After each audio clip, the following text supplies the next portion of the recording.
This presentation is fundamentally flawed. Everyone, I apologize for this waste of time. Meredith's voice slashed through the room as she rose from her seat, cutting me off mid-sentence. My hands froze over the projector remote. 42 pairs of eyes shifted from my market analysis slides to my face. The methodology used here wouldn't pass a first-year business course, she continued, striding toward the front. The conclusions are amateur at best, misleading at worst. My throat closed as she positioned herself between me and the projection screen. This was supposed to be my moment. 6 months of research crystallized into a blueprint for Brookwater's expansion strategy. The largest potential client in our firm's history sat 3 seats away, watching intently.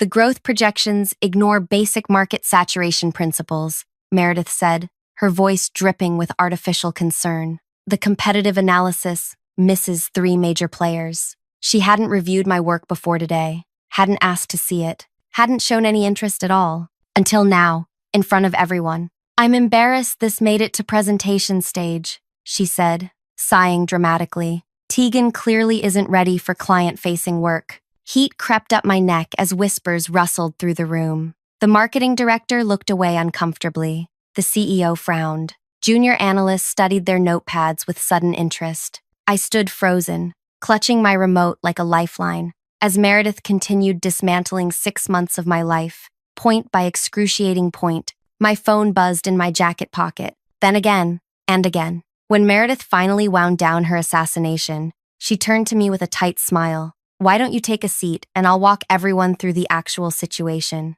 I gathered my notes with trembling hands and retreated to an empty chair against the wall. Only then did I check my phone. 3 messages from an unknown number. This is Astrid Novara. Your analysis is correct. She's wrong. Meet me in the atrium. 5 minutes. I glanced up. Astrid Novara, the client, was watching me, her expression carefully neutral as she slipped her phone into her blazer pocket. Before I continue, if you're enjoying this story, please hit that like button. Your support means everything, and comments telling me what you think help me create more content you'll love. Now let's find out what happens when Tegan meets this mysterious client. My name is Tegan Walsh, and until that morning, I believed I was on track to become the youngest team lead in Brookwater's 15-year history. I'd clawed my way up from entry level, surviving 3 restructures and countless overnight work sessions. Clients requested me specifically for analysis projects. My recommendations had yielded measurable results.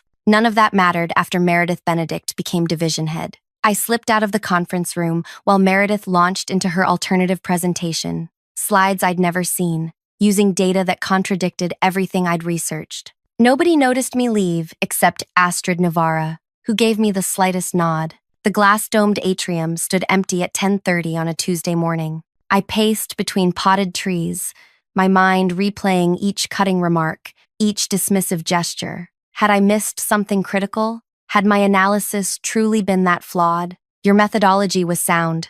I turned to find Astrid watching me, her tall figure silhouetted against the morning light. In her early 50s, she carried herself with the kind of confidence that comes from decades of being the smartest person in the room. Miss Novara, Astrid, she corrected, moving closer. And you're Tegan Walsh, the analyst whose work I specifically came to evaluate. Confusion must have shown on my face. Your segmentation analysis, she continued. It applies the Kearney-Novara principle to market volatility, doesn't it? Yes, I said, surprised. It's relatively new, but produces more accurate projections in unstable sectors. I know. A smile touched her lips. I'm the Novara in Kearney-Novara. My breath caught. Astrid Novara, the theoretical economist whose research I'd been applying, standing in front of me after watching my professional execution. Your manager, she said, didn't critique your work because it was wrong. She critiqued it because she doesn't understand it. But the way she spoke, I trailed off, remembering Meredith's confident dismantling of my presentation. People who feel threatened by intelligence they don't possess often respond with absolute certainty, Astrid said. Tell me, did Miss Benedict review your work before today? No. I submitted it 3 times. She said she trusted me to handle it, yet she prepared an alternate presentation. Astrid's eyes narrowed. Interesting.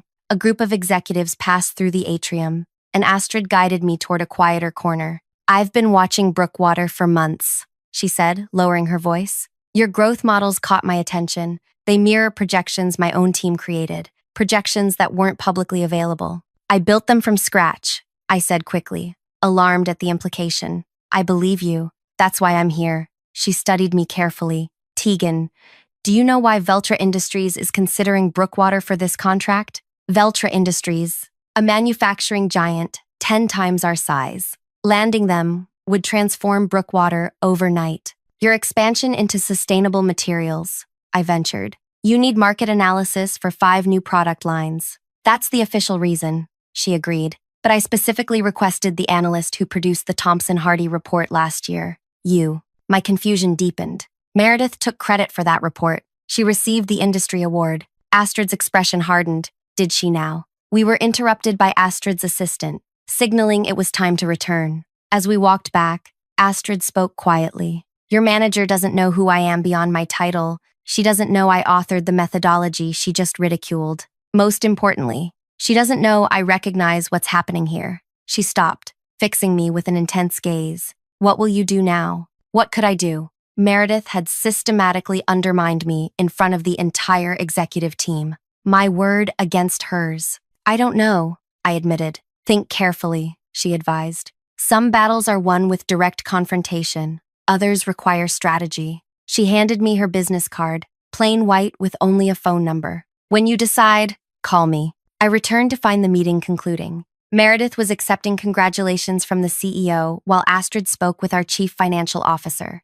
No one acknowledged my return. Back at my desk, I discovered an email from Meredith. Tegan, let's discuss your performance tomorrow. 9 a.m. My office. My stomach twisted. Everyone knew what those words meant. For 3 years, I'd given everything to Brookwater. Weekends, holidays, relationships. I'd constructed databases no one else understood how to use, created analytical tools that became company standard. Now Meredith would fire me, add my dismissal to her growing list of tough leadership decisions, and continue climbing over bodies toward the C-suite. I opened my drawer and began gathering personal items when my desk phone rang. Internal call, unlisted extension. Hello? Tegan, it's Lynn from legal. Lynn Wei had joined the firm around the same time I had. We'd shared late-night takeout during the Thomson-Hardy project crunch. Can you come to conference room B? Bring your laptop. Why? A pause. Just come. Conference room B was small,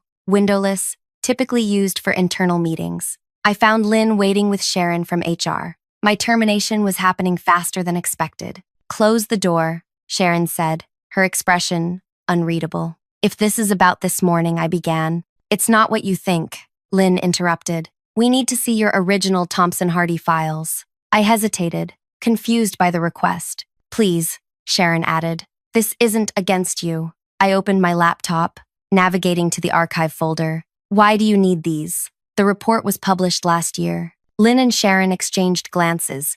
Veltra Industries is questioning the methodology used for their presentation today, Lynn said carefully. They've requested the original Thomson-Hardy work for comparison. I found the files, hundreds of hours of analysis, modeling, and projections. Meredith must have the finals, I said. She submitted them for publication. That's what we need to verify, Sharon replied. Can you access the version history? As I pulled up the document properties, the timestamp history appeared on screen. Every revision, every edit, tracked by our system. Lynn inhaled sharply. The submitted version never passed through her account. What? I looked closer. There it was. The final report had gone directly from my workstation to the submission portal. Meredith's digital fingerprints were nowhere on the document. She couldn't edit it, I realized aloud. The models were built on proprietary code I wrote. She wouldn't have known how to modify anything without breaking the calculations. So she submitted your work directly, Sharon whispered,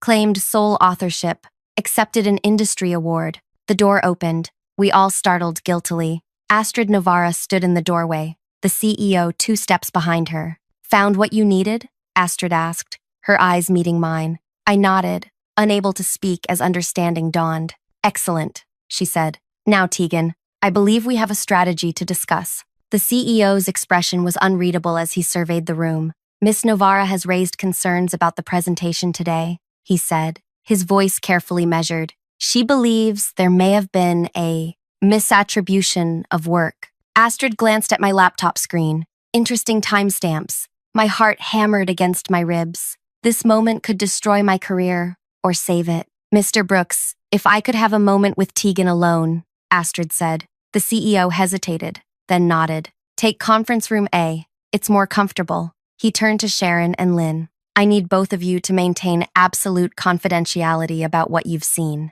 When they left, Astrid guided me to the larger conference room. Floor-to-ceiling windows offered a view of the city skyline, buildings gleaming in the midday sun. Far below, people moved like ants, their lives uncomplicated by corporate warfare. Sit, Astrid said, taking the chair beside rather than across from me. Tell me everything about Meredith Benedict. For an hour, I talked about joining Brookwater as a data analyst 4 years ago, about building innovative models that caught management's attention, about Meredith's arrival 18 months back and her rapid rise to division head. She never creates, I explained. She appropriates, takes half-finished work, adds minimal changes, presents it as her vision. When the Thomson-Hardy analysis won that industry award, 3 analysts quit within 2 months. Why did you stay? Astrid asked. I stared out at the skyline. I believe in what we do here. Most of the team does quality work. And honestly, I thought I could outlast her.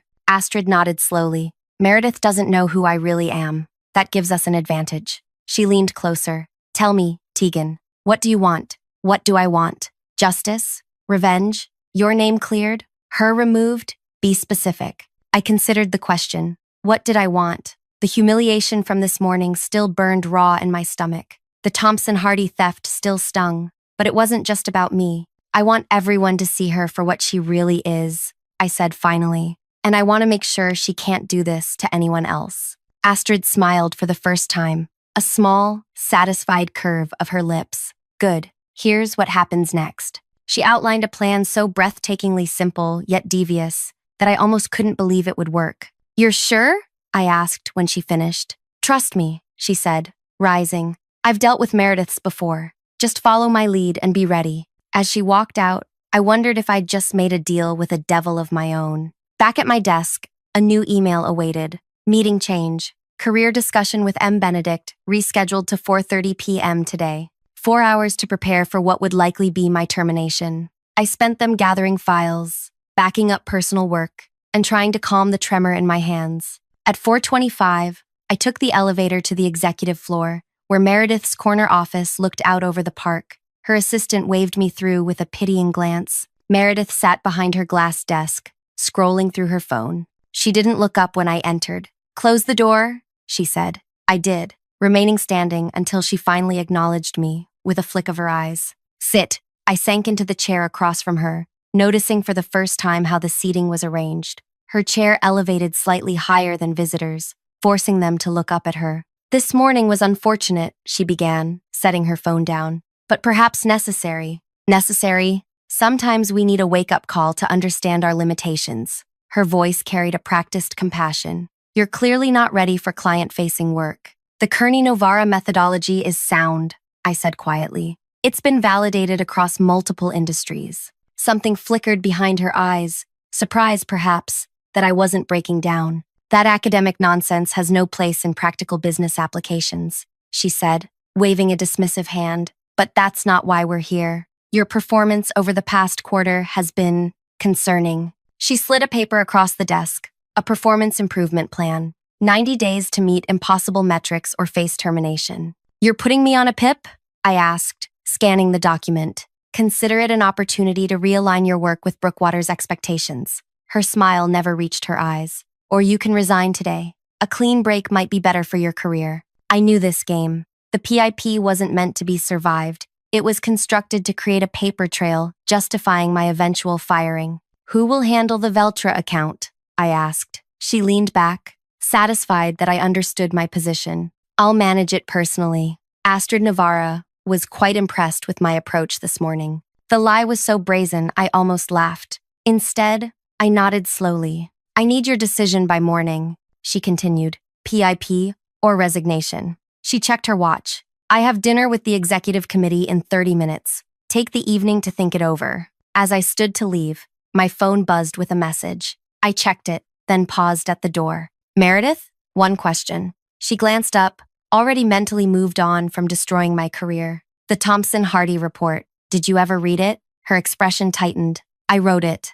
Right, I said. Just wondering if you remembered what Section 4 covered? A flash of panic crossed her face before she masked it. The competitive analysis, obviously. Actually, it was the statistical methodology, I replied. Thanks for clarifying. I left her office. In the elevator, I checked the message again. Meeting set for 9 a.m. tomorrow. Executive boardroom. Be prepared with all your files. A.N. At 8:45 the next morning, I sat in the executive boardroom, stomach churning, as senior leadership filed in, the CEO, the entire executive team, legal counsel, the HR director. No one spoke to me. Their expressions ranged from curiosity to discomfort. At 8:55, Astrid arrived with 2 colleagues. She acknowledged me with a subtle nod. At 8:59, Meredith walked in, faltering slightly when she saw the assembled group. Her eyes found mine, narrowing in suspicion. Thank you all for accommodating this meeting. The CEO began once everyone was seated. Miss Novara has requested a discussion regarding Veltra's potential engagement with Brookwater. Astrid stood. Before we discuss terms, I'd like to clarify yesterday's presentation discrepancy. Meredith straightened.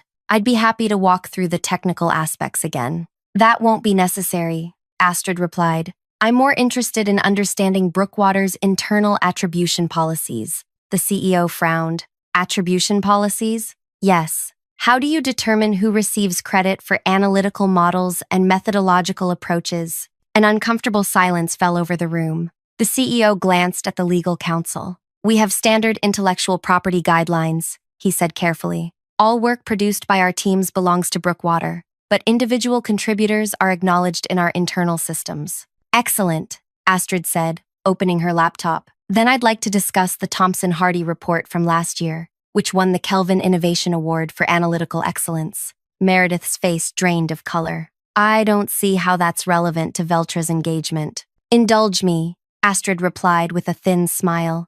Mr. Brooks, who authored that report? The CEO looked at Meredith. Meredith Benedict led that project. A simple verification then. Astrid continued, connecting her laptop to the room's display system. I've compiled a detailed analysis of the Thompson-Hardy report, specifically its application of proprietary statistical methods. As the screen filled with complex equations, Meredith's breathing became audible. These methods, Astrid explained, are notably sophisticated. They represent a significant advancement in market volatility modeling. So significant, in fact, that when Meredith accepted the Kelvin Award, the committee asked detailed questions about their development. The display shifted to video footage of Meredith on stage, accepting the award, explaining methodological choices she clearly didn't understand. Now, Astrid continued, I've had my team isolate the underlying code structures used to generate these models. They contain distinctive signature elements unique to their creator. Different coding snippets appeared on screen, highlighted sections showing matching patterns. These signatures match perfectly with analytical models created by Tegan Walsh over the past 3 years. Models that became increasingly sophisticated leading up to Thompson-Hardy, then appear in modified form in yesterday's presentation. The room had grown painfully quiet. All eyes now shifted between me, Astrid, and a visibly sweating Meredith. This is absurd, Meredith finally sputtered. Tegan worked under my direction. I developed the frameworks. She merely executed certain technical aspects. A reasonable explanation, Astrid agreed, except for one problem. She clicked to the next slide, the timestamp history I'd shown Lynn and Sharon. The document history shows no input from you whatsoever. Meredith stood abruptly. This isn't appropriate for a client meeting. We should discuss this privately. I agree this is uncomfortable, Astrid cut in, but highly relevant to our potential partnership. You see, the methodology Tegan presented yesterday, the one you publicly ridiculed, was developed by me. The revelation hung in the air like a thunderclap. I'm Astrid Novara, the Novara in Kearney Novara. The methodology you dismissed as first-year business course material has been adopted by 7 Fortune 100 companies. And you, she paused, fixing Meredith with a cold stare, didn't recognize it because you've built your career taking credit for other people's work without understanding it. Meredith looked desperately toward the CEO, who sat stunned. This is a misunderstanding, she insisted. Tegan must have manipulated those records. The CEO raised a hand, silencing her. Astrid, what exactly are you suggesting? I'm not suggesting anything, Astrid replied. I'm stating facts and offering a choice. She closed her laptop, surveying the room. Veltra Industries values integrity as much as innovation. We will not partner with a company that allows intellectual theft to go unchallenged. The CEO's expression hardened. What do you want? What do you want? A thorough review of all award-winning work credited to Miss Benedict, full recognition for the actual contributors, and a restructuring of your attribution policies. She turned to me. Additionally, the Veltra project will be led by Tegan Walsh, using her original methodology. Meredith's face contorted with rage. This is a setup. She's been planning this. You have 24 hours to decide, Astrid interrupted, gathering her materials. Your company stands to gain or lose a $70 million contract based on your decision. As she walked toward the door, she paused beside me. Coming? I stood, legs trembling slightly, aware of every eye in the room on me. At the doorway, I turned back. Meredith sat rigid, her career imploding in real time. But something in her expression, a calculated assessment rather than defeat, made my blood run cold. She wasn't finished, and neither was I. The boardroom emptied quickly. Executives departed with averted gazes, murmuring about urgent meetings. Only the CEO and HR director remained, huddled at the far end of the table, voices low but intense. I followed Astrid and her team to the elevator. What happens now? I asked as the doors closed. Now we wait, she said, checking her watch. 24 hours is generous. They'll decide much sooner. And if they choose Meredith, Astrid's expression turned enigmatic. Then Veltra goes elsewhere, and Brookwater learns an expensive lesson about protecting the wrong people. In the lobby, she handed me a business card, a real one this time, with Veltra's logo. My direct line, call me when they reach out. She squeezed my shoulder. And Tegan? Be careful. People like Meredith are most dangerous when cornered. I spent the rest of the morning in a coffee shop across the street, unable to face returning to my desk. My phone remained silent except for texts from coworkers. What happened in that meeting? Meredith locked herself in her office. HR requesting all your project files going back 3 years. By noon, word had spread through the company. By 2, my inbox overflowed with meeting requests from senior directors who'd never acknowledged my existence before. At 3, I received a message from the CEO's office requesting my presence at 9 a.m. the following day. I was awakened at 11 p.m. by my phone vibrating on the nightstand. Unknown number. Hello? I answered groggily. You think you've won, Meredith's voice, slightly slurred. You don't understand what you've started. I sat up, instantly alert. Meredith, 3 years? She continued. 3 years building relationships you couldn't dream of having. You think one client can undo that? You stole my work, I said, anger finally breaking through my fear. You took credit for others' ideas. You tried to humiliate me in front of everyone. She laughed, a harsh, bitter sound. Because you needed to learn how this actually works. Talent means nothing without power. Ideas mean nothing without connections. Is that why you're calling at 11 at night? To share career advice? I'm calling to warn you, she said, her voice dropping to a near whisper. Morning won't go how you expect. I've spent the afternoon with 3 board members. The narrative is shifting already. My stomach tightened. What does that mean? It means your precious timestamp records can be explained. Systems glitch. Technical oversight. Meanwhile, your history of unauthorized coding outside approved frameworks raises serious compliance concerns. That's ridiculous. Is it? The board wants this Veltra deal. They'll get it, but they also won't tolerate the public embarrassment of admitting award-winning work was incorrectly attributed. I heard ice clinking against glass. There's a term for it, plausible deniability. By tomorrow, you'll be offered a promotion, a raise, and a confidentiality agreement that prevents you from ever discussing this again. And you walk away untouched, I said, the realization crystallizing. Not untouched, reassigned, but with my reputation intact and a generous exit package when the time comes. She paused. Take the deal, Tegan. Everyone gets what they want, except justice. Another harsh laugh. Welcome to the real world. Sleep well. The line went dead, leaving me staring into darkness. I didn't sleep. Instead, I pulled out my laptop and began working through every project, every report, every analysis I'd created over the past 3 years. Around 3 a.m., a pattern emerged, subtle at first, then unmistakable. By dawn, I understood exactly what I needed to do. The CEO's assistant greeted me coldly when I arrived at 8:55 the next morning. "They're ready for you," she said, leading me not to his office but to a smaller conference room tucked away from the main floor. Inside waited the CEO, the HR director, and the company's chief counsel, no Meredith. "Tegan, thank you for coming," the CEO began, his smile not reaching his eyes. "After considerable review, we've reached what we believe is an equitable resolution to yesterday's situation." The HR director slid a document across the table. "A new position has been created, Senior Methodology Specialist, reporting directly to the executive team. 40% increase in compensation, discretionary budget for your research, and a team of 3 analysts." The council pushed a second document forward, contingent on this standard confidentiality agreement, covering proprietary methodologies and internal attribution processes. I glanced at the agreement. 6 pages of legal language that essentially prevented me from ever discussing Meredith's theft publicly. "And Meredith?"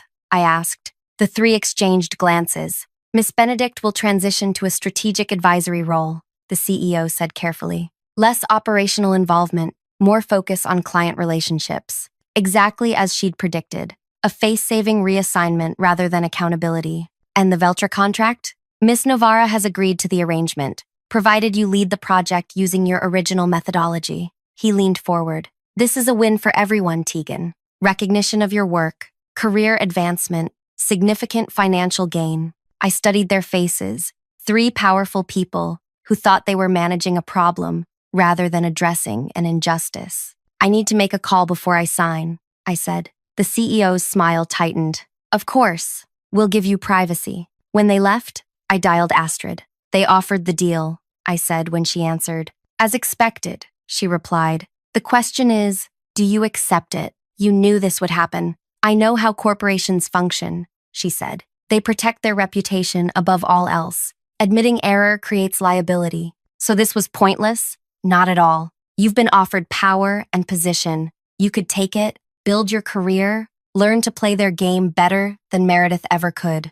I thought about the sleepless night, the pattern I'd discovered, the years of watching my work benefit someone else. "What would you do?" I asked. "I'm already doing it," she replied cryptically. 9:30, Tegan. Make your choice." The line went dead as the door opened. The CEO returned. Alone this time. "Have you decided?" he asked. I took a deep breath. "I'd like Meredith present for this." He frowned. "That's not necessary. It is for me." He studied me for a moment before nodding stiffly. "Wait here." 10 minutes later, Meredith swept in, dressed impeccably as always. Her eyes held a triumphant gleam as she took the chair furthest from me. "I understand congratulations are in order," she said smoothly. "The senior specialist role is perfect for someone with your technical focus." Before I could respond, the door opened again. Astrid Novara entered, followed by a man I didn't recognize. "Hope you don't mind us joining," she said, not waiting for permission as she took a seat. "This is Calvin Mercer, Veltra's chief legal officer." The CEO's expression flickered between confusion and alarm. This was meant to be an internal matter. "Actually," Mercer interrupted, placing his briefcase on the table, "Veltra's interests are directly implicated in your resolution approach." He removed a thick folder. "Over the past 24 hours, we've conducted a thorough examination of Brookwater's analytical output during Miss Benedict's tenure." Meredith's smile faltered. "Specifically," he continued, "we analyzed methodological signatures across 12 major client projects." He opened the folder, sliding printouts across the table. "In every case, we found Tegan Walsh's distinctive coding patterns, yet her name appears on none of the official attributions." The CEO's face darkened. "That doesn't prove." "Furthermore," Mercer pressed on, "we identified consistent patterns of client billing discrepancies on projects where Miss Benedict claimed primary authorship." He produced another document, a spreadsheet detailing hours billed to client accounts, compared against internal time tracking systems. "What's this?" the CEO demanded, scanning the figures. "Evidence that clients were systematically overbilled for Miss Benedict's supposed contributions to projects she had minimal involvement in," Astrid explained, "a pattern that extends across 17 major accounts over 3 years." Meredith stood abruptly, This is absurd. You can't access our internal billing systems. We didn't, I said quietly. I did. All eyes turned to me. Last night, after Meredith called to warn me about today's meeting, I pieced together something that bothered me for years. I pointed to the spreadsheets. Every project she claimed credit for showed the same pattern. Hours added after completion, always attributed to executive oversight. The CEO turned to Meredith. Is this true? She laughed dismissively. Of course not. This is clearly fabricated. The Thompson-Hardy project, I continued, billed at 340 hours. I worked 298. The additional 42 hours, at your executive rate, added $27,300 to the client invoice, money that contributed to your bonus calculations. Her face hardened. You have no idea what you're talking about. Actually, Mercer interjected, we've already contacted Thompson-Hardy. They've confirmed these numbers and expressed significant concern. The temperature in the room seemed to drop 10 degrees. This goes beyond intellectual theft, Astrid said. This is systematic client fraud. Meredith's eyes darted between faces, calculating. This is a witch hunt, she hissed. Based on what? Timestamps and billing codes that IT can explain as system errors? Based on this, I said, pulling out my phone. I played the recording from last night, Meredith's slurred voice admitting everything, explaining how the board would cover it up. Her face went ashen. You recorded me? That's illegal. Single-party consent state, Mercer noted mildly. Perfectly admissible. The CEO hadn't moved, his knuckles white as he gripped the edge of the table. You have a choice, Astrid said to him. Handle this internally, with proper accountability and restitution to affected clients, or wait for multiple fraud complaints to trigger external investigations. The unspoken threat hung in the air. Regulatory involvement, public scandal, stock price collapse. Meredith saw it too. David, she appealed to the CEO. This is obviously a misunderstanding. Stop talking. He cut her off, voice like ice. He turned to Astrid. What do you want? Full audit of all projects under Miss Benedict's supervision. Complete restructuring of your attribution and billing practices. Public correction of authorship records, including the Kelvin Award. She glanced at me. And Tegan leads our account, with appropriate title and compensation. And this stays private? He asked. Provided the remediation is thorough. Yes. The next 2 hours passed in a blur of documents, signatures, and clipped conversations. Meredith was escorted to her office by security to collect personal items. Her company access terminated on the spot. I signed a revised employment agreement, not as senior methodology specialist, but as director of analytical innovation, reporting directly to the CEO. By noon, Meredith Benedict had been removed from Brookwater's website and systems. By 3, an internal announcement cited her immediate departure to pursue other opportunities. By 5, I sat in what had been her office, still trying to process everything that had happened. A knock on the open door pulled me from my thoughts. Astrid stood there, coat draped over her arm, settling in. I gestured around the space. It doesn't feel real yet. It will, she said, entering to take a seat across from me. Though you might consider a different office.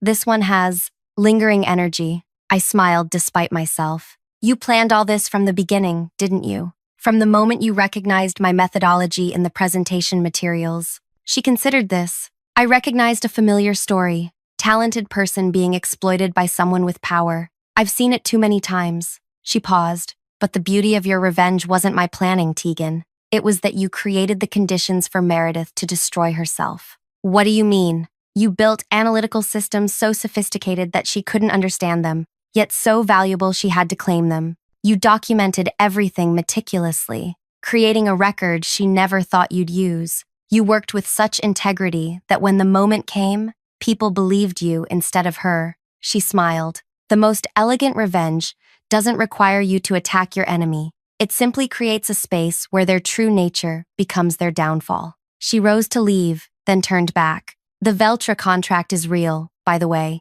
and substantial. I expect great things from our partnership. As she walked out, my phone chimed with a new email, an invitation to the executive planning retreat next month, a meeting I'd never been important enough to attend before. Through my new office windows, I watched Astrid cross the plaza toward her waiting car. 3 days ago, I'd been humiliated in front of everyone I respected. Now I sat in the corner office, my name restored, my work recognized. Meredith had been right about one thing. Ideas mean nothing without power, but she'd been wrong about everything else. Talent matters, truth matters, patience matters. Sometimes revenge isn't about destroying someone else. It's about standing in your truth so firmly that those who wronged you destroy themselves. If you've made it to the end of this story, you know the kind of quiet satisfaction that comes from watching justice unfold in its own time. If this resonated with you, please hit that like button and share in the comments a time when you witnessed karma come full circle. Your stories help build this community of people who believe in the power of truth and patience. And don't forget to subscribe for more real-life corporate drama that reminds us all. Sometimes the best revenge is simply refusing to be erased.